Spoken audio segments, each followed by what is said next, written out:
ആദ്യം തൃശൂർ സപ്ലൈകോയുടെ ഒരു വിശദീകരണമാണ്. സപ്ലൈകോയിലെ കടുത്ത സാമ്പത്തിക പ്രതിസന്ധിയിലും വിപണിയിലെ വിലക്കയറ്റത്തെ പിടിച്ചു നിർത്താൻ സാധാരണക്കാരുടെ ബജറ്റിനെ എക്കാലത്തും താങ്ങി നിർത്തുന്ന സപ്ലൈകോയുടെ ക്രിസ്മസ് ന്യൂ ഇയർ തൃശൂർ ജില്ലാ ഫെയർ ഉദ്ഘാടനം ചെയ്യുന്നതുമായി ബന്ധപ്പെട്ടുള്ള ചടങ്ങിൽ നിന്നും തൃശൂർ MLAയും മേയറും ചടങ്ങ് ബഹിഷ്കരിച്ച് ഇറങ്ങിപ്പോയതല്ല, മറിച്ച് ഫെയറിലേക്ക് കൂടുതൽ സബ്സിഡി സാധനങ്ങൾ വിതരണത്തിന് എത്തിക്കുന്നതുമായി ബന്ധപ്പെട്ട് ഉദ്യോഗസ്ഥർക്ക് നിർദ്ദേശം നൽകുകയാണ് ഉണ്ടായത് എന്നും Kerala state civil supplies corporation മേഖലാ മാനേജർ അറിയിച്ചു. ഇവർ പറയുന്നത് കേട്ടാൽ തോന്നും സംസ്ഥാനത്തൊട്ടാകം എല്ലാ മാവേലി സ്റ്റോറുകളിലൂടെയും സബ്സിഡി സാധനങ്ങൾ ക്രിസ്മസിനോടനുബന്ധിച്ച് കിട്ടുന്നുണ്ട് എന്ന്.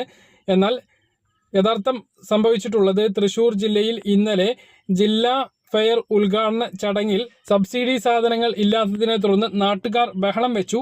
ഉദ്ഘാടനത്തിന് എത്തിയിട്ടുള്ള MLAയും മേയറും ഉദ്ഘാടന ചടങ്ങിൽ നിന്നും പോവുകയാണ് ഉണ്ടായത്. ഇത്